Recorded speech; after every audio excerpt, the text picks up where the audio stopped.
Amber. I'm getting an Amber Alert for Las Vegas. I don't know what that's about. A fire warning. Right, we're live. This is a special episode, David. This is the 1000th episode of the WP-Tonic show, David. Holy Christmas! Well, that is just I don't know many podcasts who make it that long. That is I a don't know great how I've thing. made it that long. Right, let's do the countdown and we'll go straight into it. So 3, 2, 1. Welcome back, folks, to the WP-Tonic show. This is a bit of a special show. We've got a fabulous guest with us as well. This is the 1000th show of the WP-Tonic show.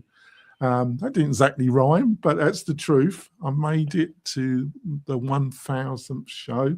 We've also got a fabulous guest with us. We've got David Sneed, Director and co-founder of the Secure Hosting Alliance, I2 Coalition. We're going to be talking about all things hosting, WordPress, AI, how the trends in hosting. David's got an enormous degree of knowledge in this area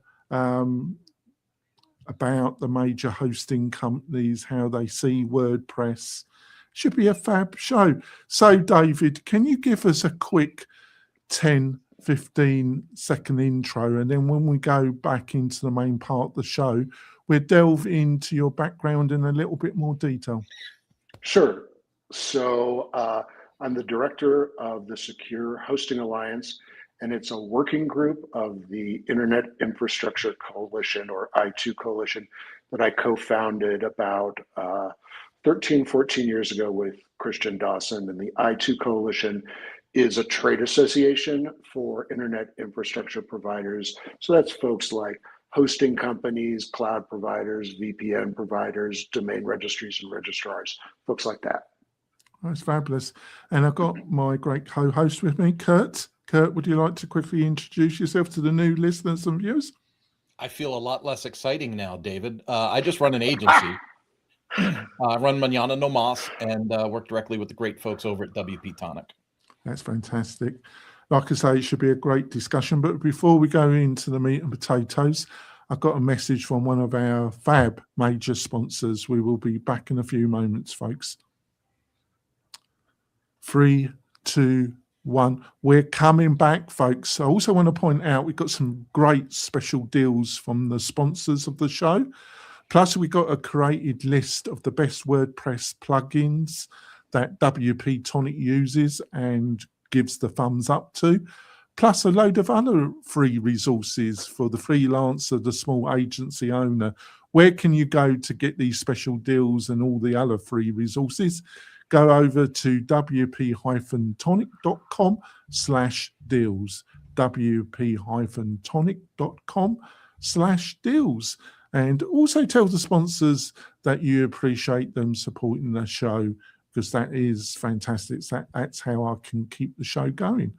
So let's go into it, David. So can you give us some, I know that looking at your LinkedIn profile and what's on the website, your background is in the law. How did you get exactly into the world of hosting and IT cloud infrastructure? Yeah, I say this all the time.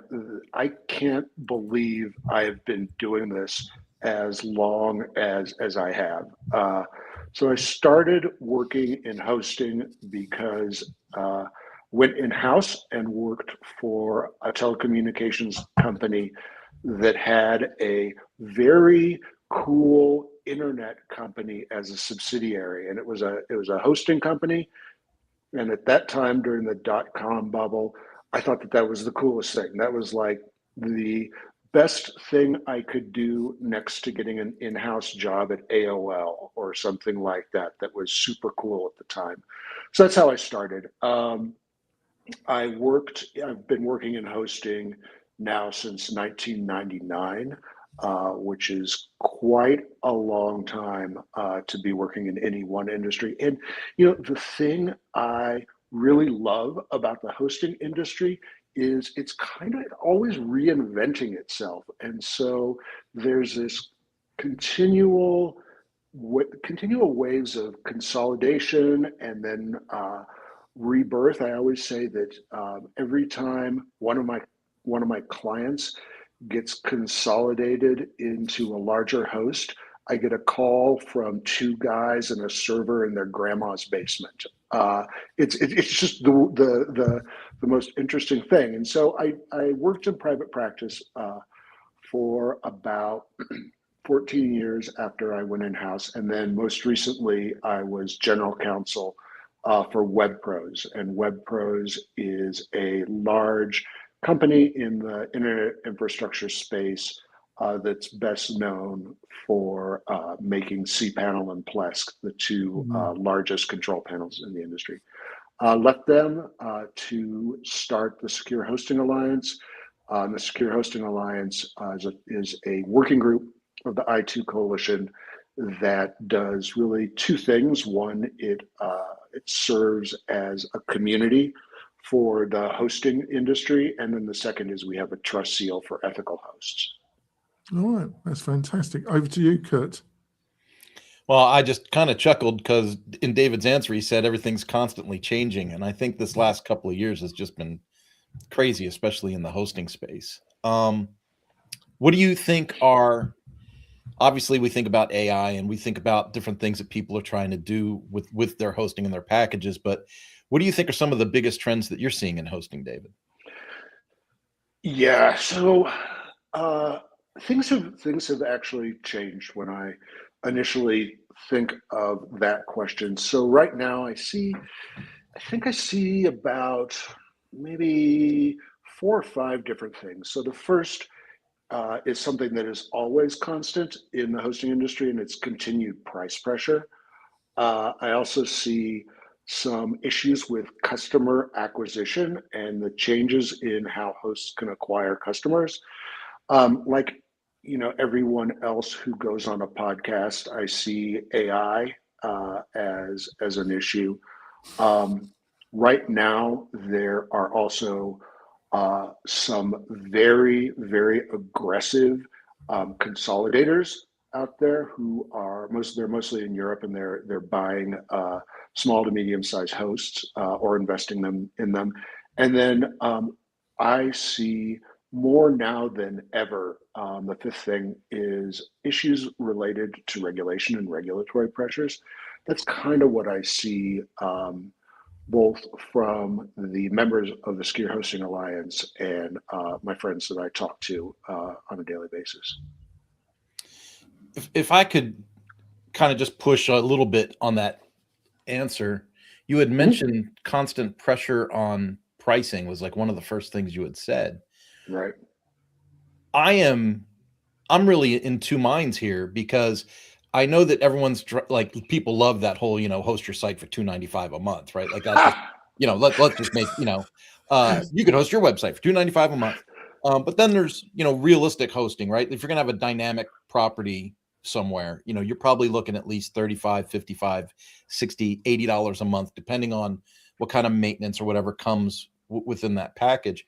But there's another part of me that says, if everybody on the planet is pushing all this extra, AI stuff and this extra bandwidth and all this stuff seems to be happening, is that going to drive the pricing of hosting for the average person up? Like on one hand, we think everything's driving down, but on the other hand, is the nature of what we're doing forcing the prices to increase? So the reason that I chuckled with your initial comment is, man, that is the pricing is something that I've been talking about forever. It's, at least there's been some inflation because I used to say 99 cents, but that's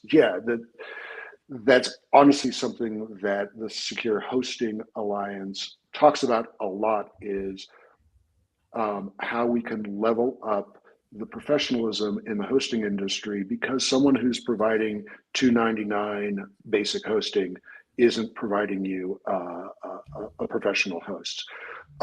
So I really see, honestly, my comment about price pressure is mostly about licensing costs. So I see licensing costs continuing to rise as there are parts of hosting that are fundamental, and they're kind of the building blocks of folks' websites that are in some respects locked into the ecosystem. And so there's a real opportunity for the folks who run those companies to increase their revenue by increasing licensing. I also agree with your second point that as customers want more items in their hosting packages, that's going to increase their initial costs. The one thing that I think drives customers away from that particular concern of yours is I really wonder sometimes what the universe of true customers who need a robust website like that really is. Yeah. One of the things that concerns me a lot, particularly for folks who are in the starting out their hosting business, is a restaurant who's trying to attract customers. Do they need a website or do they just need a Facebook presence? Well, we hear that a lot, right? Yeah. And to me, I always look at it like I need that social presence anyway, but that's like the net. And then if I do things correctly, I direct the net towards the boat and the, bringing the fish into the boat, and the boat's the website, right? Like I always want to own a property and then use those social tools to kind of bring in that traffic if I can. But to your point, a lot of local businesses, restaurants, coffee shops, tap rooms, they could have a website that gets next to zero traffic, because the energy of the community might be on a different social channel. Right. Yeah. And that's when I talk about customer acquisition challenges, I think that's one of them. And I'm sorry, Jonathan, but I still have a follow-up question. You mentioned something that always intrigues me, and that's in the professional space that, like, especially we do the show every week. So we're always talking about these high-end things, right?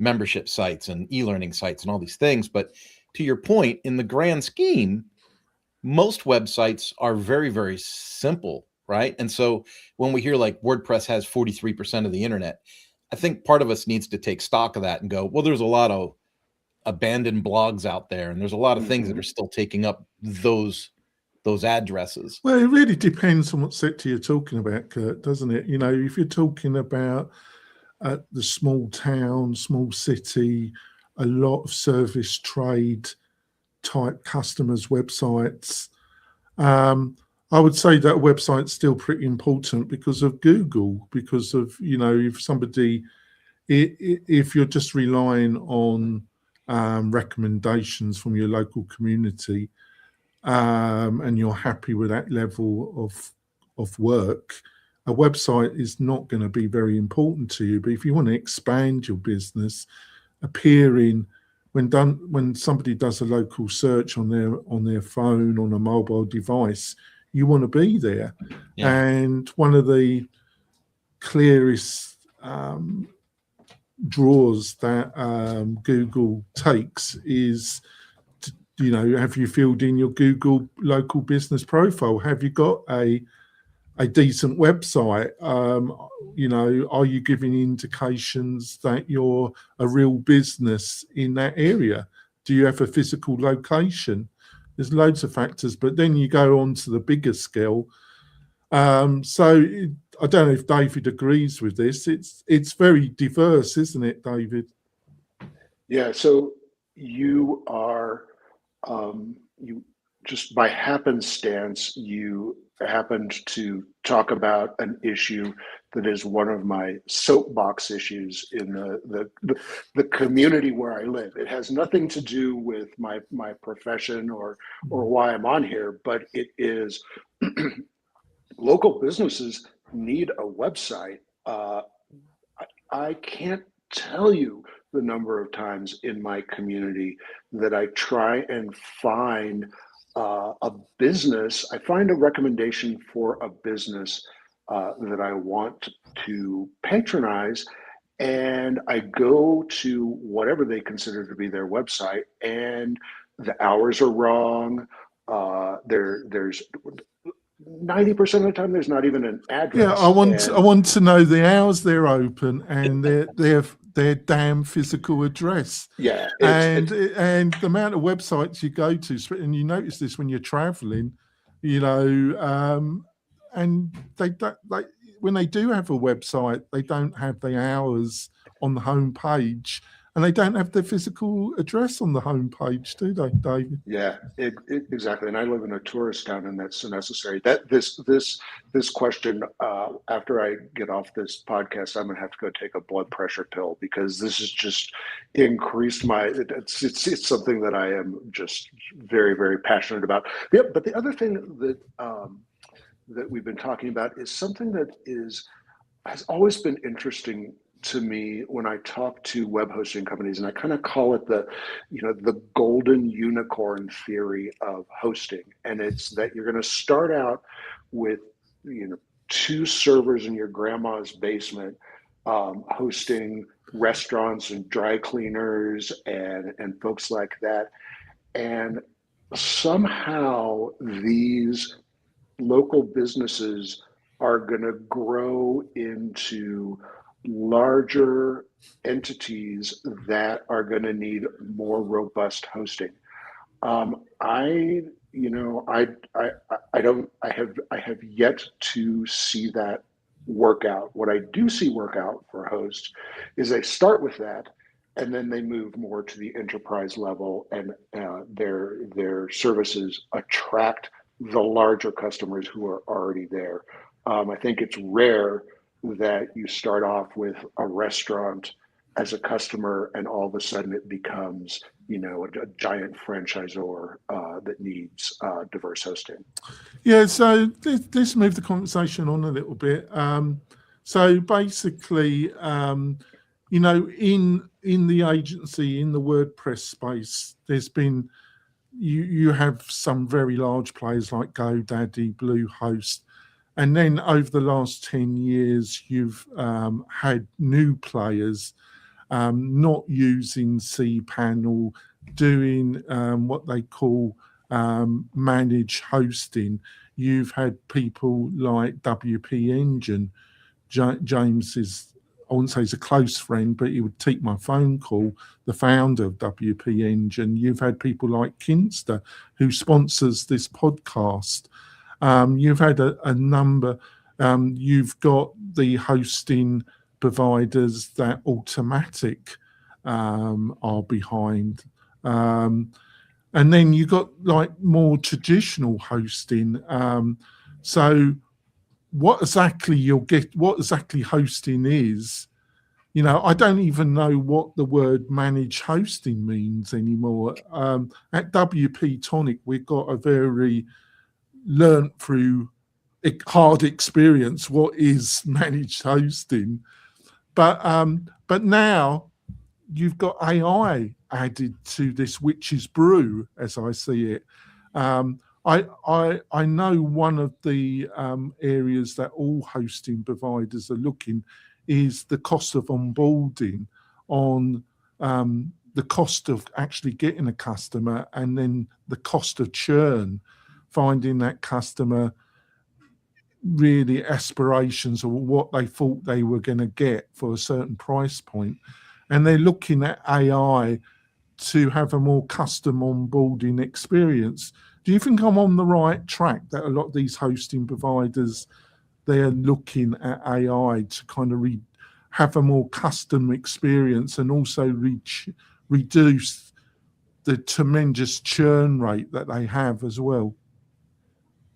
So I agree with your first point. I'm not sure that your second point about reducing churn is going to necessarily be based on AI. I don't, I'm not quite understanding how AI is going to reduce churn. I do see AI impacting quite a bit of support and support issues, although I think that support is already pretty automated already.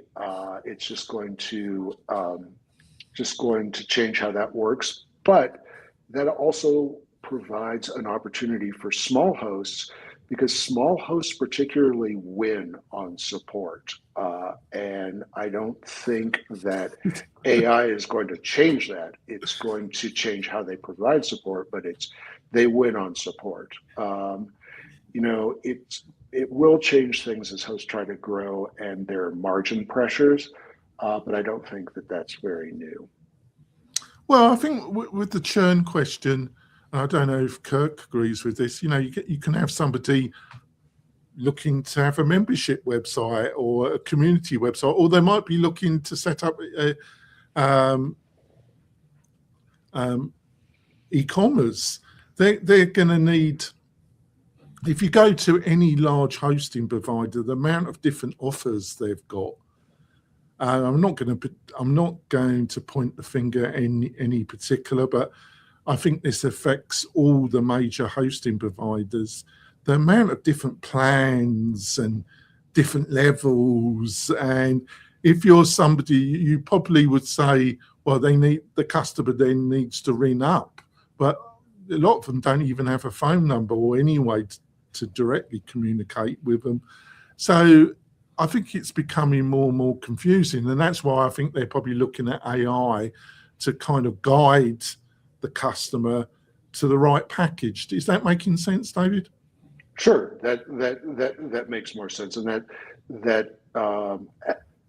think that might be an interesting use of AI as a way of, I guess, decluttering the offerings that hosting providers provide. See, at WP-Tonic, we're a kind of hybrid, a host agency, managed hosting. We do a personalized onboarding.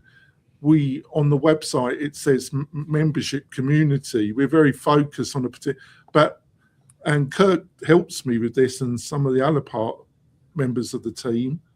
But even with a white glove meeting, we do our best, don't we, Kirk, and our team? But a lot of time, we still have to have a second meeting to really find out what they're really looking for. Isn't that right, Kurt? Yeah, well, a lot of people get started and they have ideas in their head, but they haven't put them on a bullet list for themselves yet. So yeah, a lot of times we build something and then they go, oh, I thought it was going to this, or I thought it was going to that, or now I realize I want this other thing. And so yeah, we usually end up onboarding them a couple of times. Yeah. So this discussion makes me think of a question for the two of you. So one of the issues that that I've seen hosts have in the past is the transition from small to medium size. And I wonder, do you think that the AI that you're talking about is going to help them make the transition from I'm helping you personally design your website to something else is going to get you to that bullet point phase so that we can more effectively rationalize our costs? Can I answer that first, Kurt? Yeah, you have at it. Well, before we go for our break, but I'm going to let Kirk also answer this because I'd be interested if he has the same view. It's a very interesting question, David, but it's a yes or no, really. In some ways, you can see AI helping, but it's also hindering because I use a lot of AI. I think AI will have a growing influence on tech.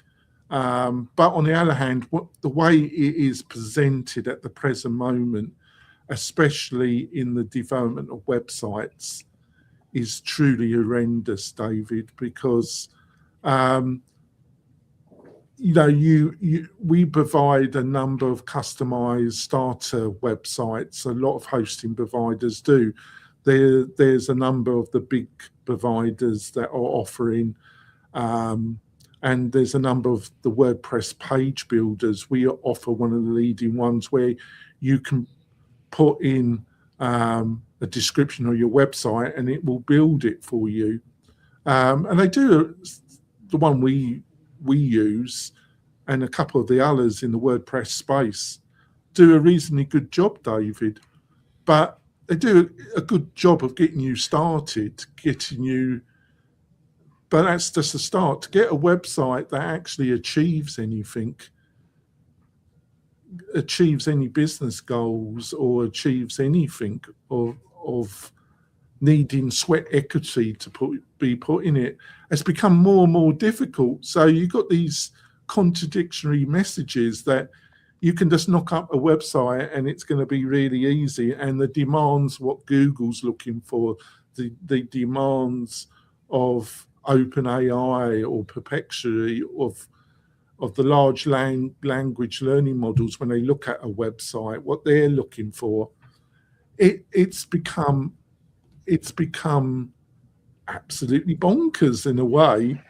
But then you got this story, you can just knock a website in half an hour. So the two storylines just do not match up. They're totally contradictory, and they're moving away from one another. They're not moving into one another. They're actually, I think the polarization is actually increasing. What do you reckon, Kurt? Well, there's your perspective, and then there's the question that David, I think, was asking, from the hosting point of view, with service for people trying to recognize going from a small package to a medium package. You were kind of talking about the people like startups. Right. I think those AI startup template things are fantastic because most people, and I hate that I sound like I'm talking down to folks. I'm not, but most people have an idea for their business or whatever, but they're not webmasters. They're not professionals, and they don't really understand, from scratch how to visualize, have a vision for an effective website. So having a template at the ready that kind of injects, content that's suitable for them for a first draft, that's pure genius. That works really well. Where I'm thinking of David's thing about going from a smaller enterprise to a mid-size enterprise, I think about the experience I had with Cloudways when I was using that years ago, and that it had that, you could drag the bubble across, right? Like, here's my small package I started out on. My website's slowing down. I'll just bump up one, or I'll bump up two. And I think in that regard, from the hosting perspective, to deal with these customers, most customers have no idea what's involved in hosting. They don't, when we have conversations with them about PHP workers or RAM or these, they don't know. And a lot of times they're used to shopping for like a laptop. And so they go, oh, well, 8 gig, that's not very much. Right. And so they have these thoughts, and the thoughts are generally not correct. So I think in that situation, I could see how an AI tool would greatly reduce churn for people, because it would say, let's take a look at your current website's bandwidth. Let's take a look at how many pages and assets and plugins you have. We recommend you have this if you're seeking a page speed score of this. AI should be able to say, to do the math, right? So to the customer that doesn't know anything about hosting, AI should be able to do the math for them that says, here's your existing website, here's your bandwidth that you're using, here's your current page speed score. If this is your goal, this is what you need. And that would be really cool. That would be really cool.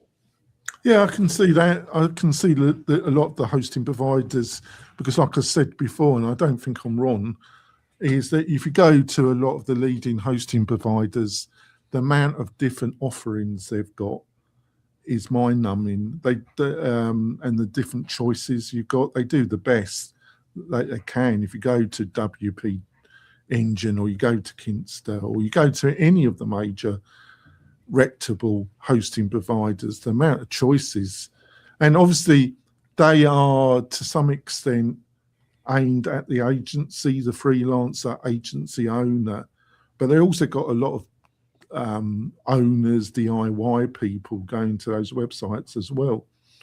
Right, I think that's a good place for us to have our middle break. When we come back, we're going to have some more discussions about hosting. Hosting is always a popular subject in the WordPress professional space. Page builders and hosting, they're the things that get people blood pressure moving, David. So we're going to have our break and we will be back in a few moments, folks. 3, 2, 1.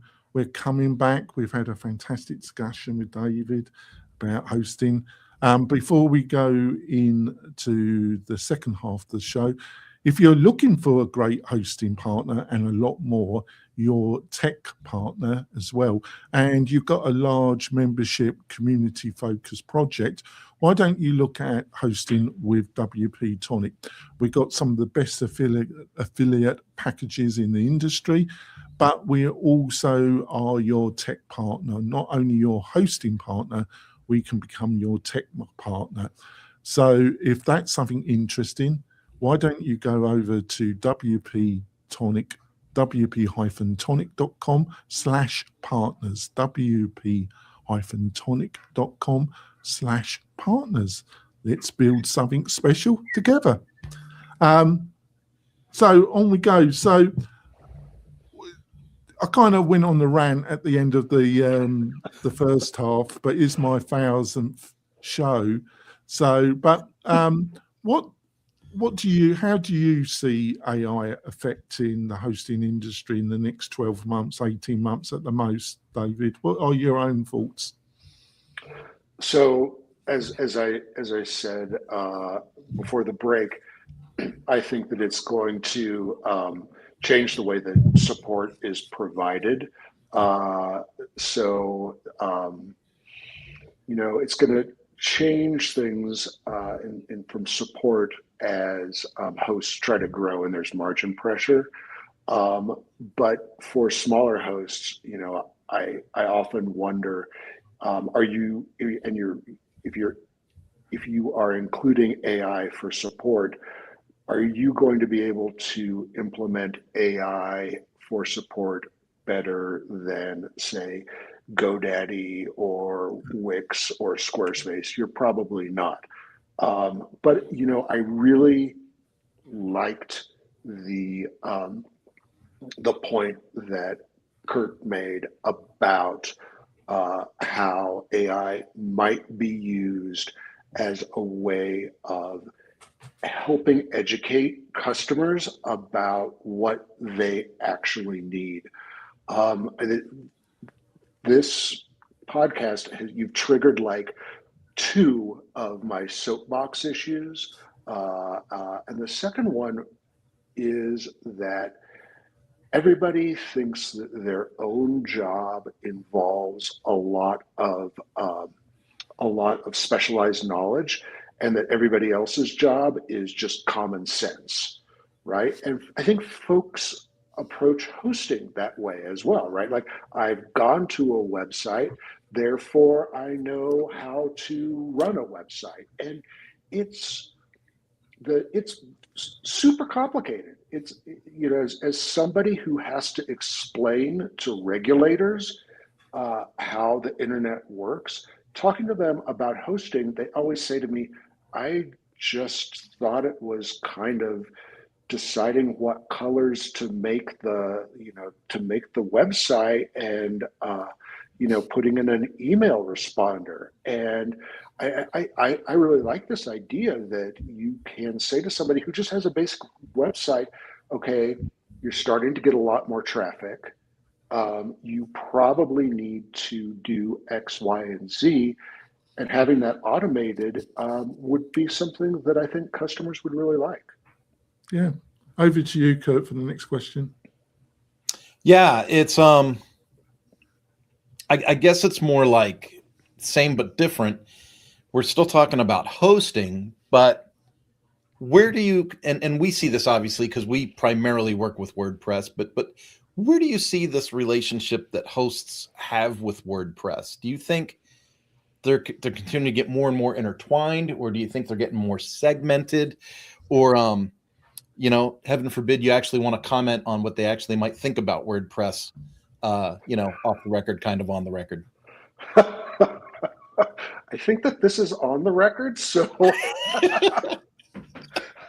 But the good thing about that comment is I honestly don't have any input or background into what hosts think of WordPress. I actually I super enjoyed getting to know the WordPress community and working with hosts that are in WordPress. It's nothing but deeply intertwined, right? So like, what is it? Almost 50% of websites run on WordPress. That's kind of an amazing number. There are some things that I find challenging. I find the plugin ecosystem fascinating. There's just so much of that. So many plugins. It's kind of like, going to the Cheesecake Factory and looking at a giant menu. That is a little bit terrible for the customer experience, kind of to the extent that customers have to look at that. And I think that hosts have moved beyond just offering WordPress as a basic install. WordPress is essential to how most hosts run their business because it has to be an offering that they support. So that's kind of my general WordPress comments. Well, and at the risk of blending things together and really making a soup here, we had talked about AI, we mentioned WordPress, we talked about hosting, and security is kind of in the name of your organization. Is all of this, because we used to hear, well, I can't use, from an enterprise perspective, right? We don't want to use WordPress. We need something more secure. Well, I think over the years, security's become less and less of an issue. I mean, I don't think of security really being an issue with WordPress at all. But then if we're injecting AI into a ton of things and we've got 70,000 plugins to play with, is that becoming kind of a soup of a mess? Or do you think that we're still consistently stable? So I think there's stability. I'm not sure, because I'm a lawyer, I'm not sure I would use the word consistently stable. I think that there's some stability. I went to a really great talk at WordCamp Europe last year about a design agency that had created a full website for a bank based on WordPress. So, if a bank is using WordPress for their full website, I think there is a basis of security there. Yeah. It's kind of like when you hear NASA's on it and stuff like that. You hear these big Right. names and you go, well, if they're on it, it's got to be okay. But, Right. so-and-so jumped off a bridge. Would I follow them? That becomes the next obvious question. So cool. Jonathan, over to you. So you kind of hinted, so where do you think the hosting industry is at the present moment? Is you said that you've seen in Europe there's bigger players buying smaller players, but do you think that some of the US players, when I've done my research, I was really quite amazed at how diverse the hosting industry still is. You've got some major players like GoDaddy, but a lot of but it's still a very fragmented industry. But you seem to hint that margins are under a lot of pressure. What is the feedback you're getting from the industry? Do you think there's a lot of pressure on all types of providers, or what's your general feeling about the situation in the first half of 2026? Yeah, there is a lot of pressure. I think we're in one of those waves of consolidation that are occurring now. The European hosting market was super fragmented. It's now being consolidated up. I think the same is likely to be true of the US hosting market. You already saw some relatively large hosts like A2 get consolidated up. There are always going to be margin pressures. As I said earlier, the fee increases are going to continue. The licensing fee issues are going to continue, and so there needs to there's going to be pressure from that perspective as well. And how do you see, play? You got this whole area like DigitalOcean bought Cloudways, and you got another host of other providers that aren't kind of, I'm using the word traditional hosting providers, but they're providing a cloud-based backbone. But is this making sense? They're increasingly, what I'm trying to think, what exactly is hosting?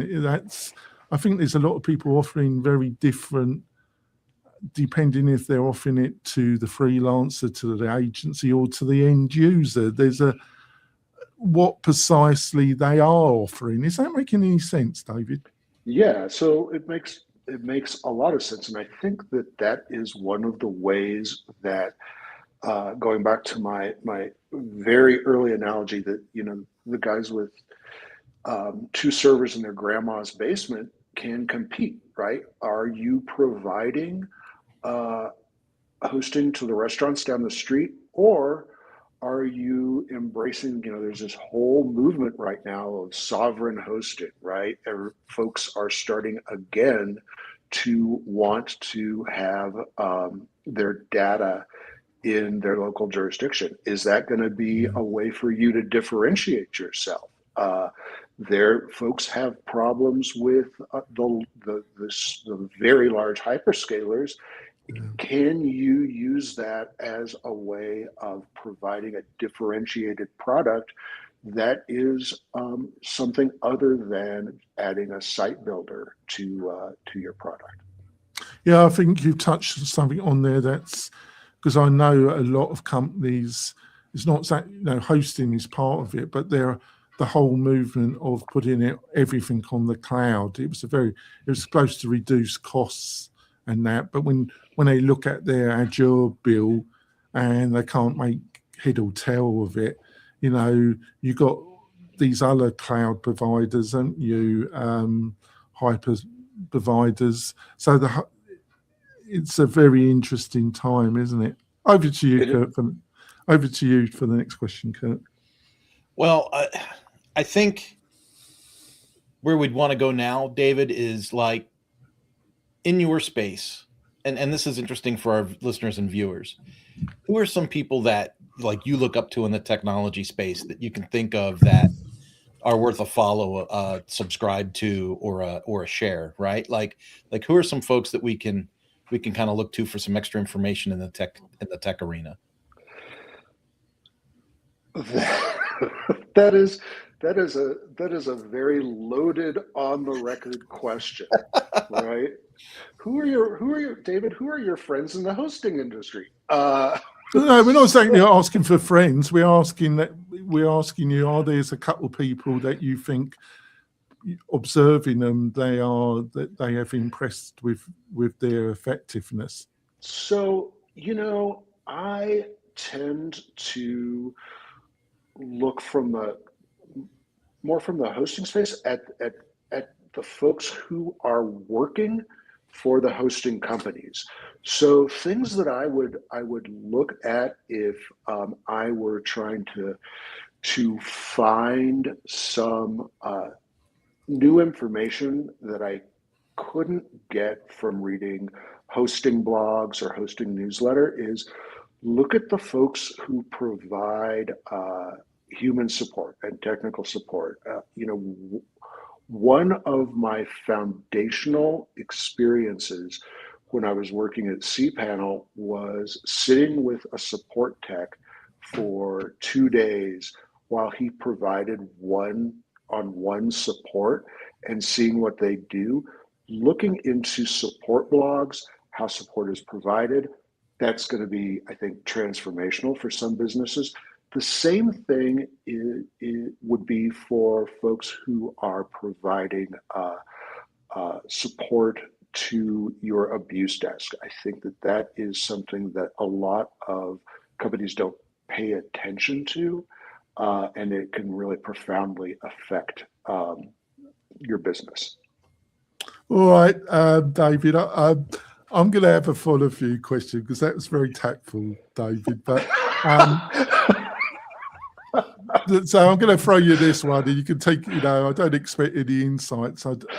So a couple of weeks ago, we had the pleasure of interviewing Matt Manweg on the show. So when I think it's over a year ago, the hand grenade, the trigger was pulled, and Matt had his very public ongoing problems with WP Engine. Was you that surprised when you heard his comments and what happened afterwards? Or, obviously I'm not asking you if you had any insight, but was you that surprised when the news came on your radar, and did you sense something was brewing anyway? So that is a pretty deep question, and I don't have a personal viewpoint on the issue. I think what is super interesting for me as a lawyer looking at that dispute is actually reading the pleadings.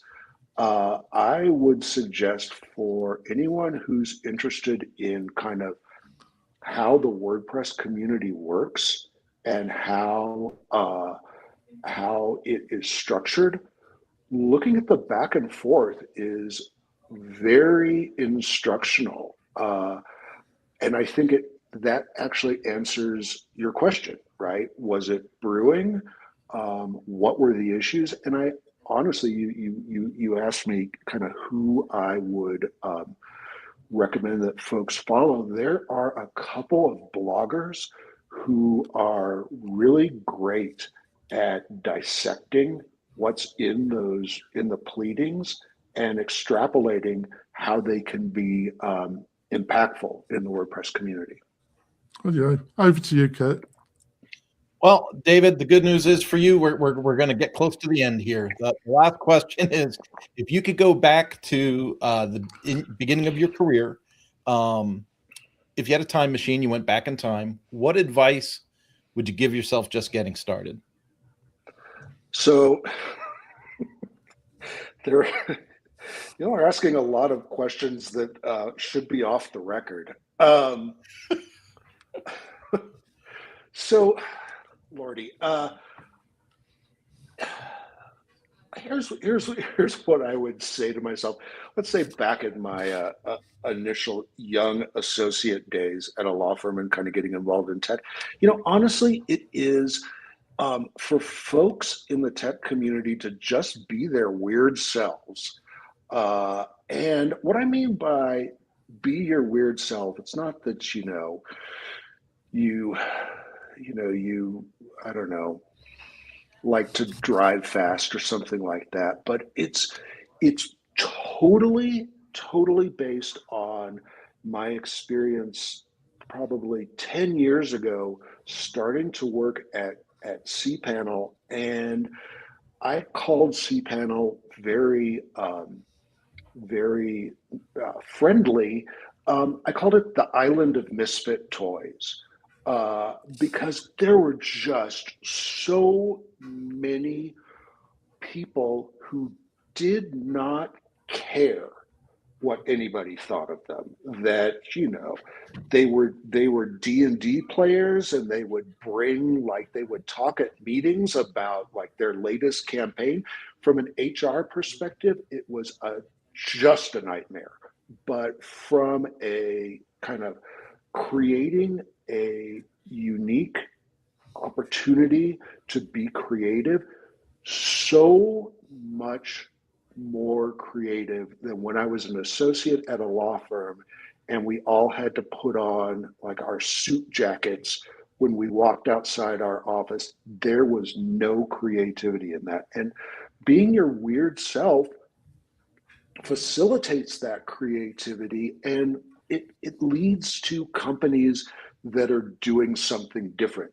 Now, are you going to sell your company to a guy in a blazer and a white shirt? Yes, probably, but you're going to have a whole lot more fun.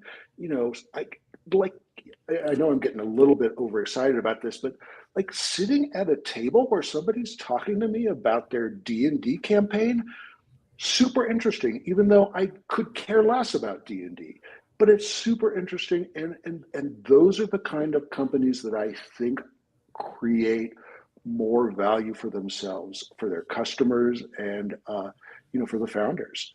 And that's what I would do. I was a lot more creative when I figured that out myself. Yeah, great. Thanks for that.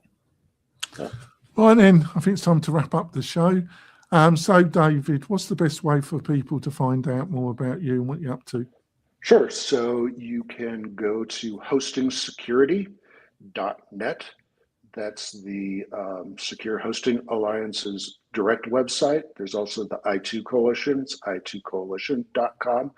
Or you can email me directly at sneed@i2coalition.com. That's fantastic. And Kurt, what's the best way for people to find out what you're up to lately? Mañana no más. You can reach me on all the social channels and the website. And then if you want to connect personally, linkedin.com there. Like I say, it's our 1000th episode, Tribe. Thank you so much for your support. The show numbers lately have been going up. We got some great interviews coming up in the next couple of months. I personally want to thank Kirk. I think you've been my co-host for now almost 3 years, haven't you, Kurt? It's a little crazy, huh? It's gone so quick, but thank you so much for your support and turning up and contributing to the show. I've had the pleasure of having some great co-hosts over the 9 years of the show. And thank you so much, Tribe, for your support. And also the sponsors as well. They are much appreciated as well. Like I say, we'll be back next week with another great interview. We've got some fabulous guests coming up this month and in April. We'll see you next week, folks. Bye.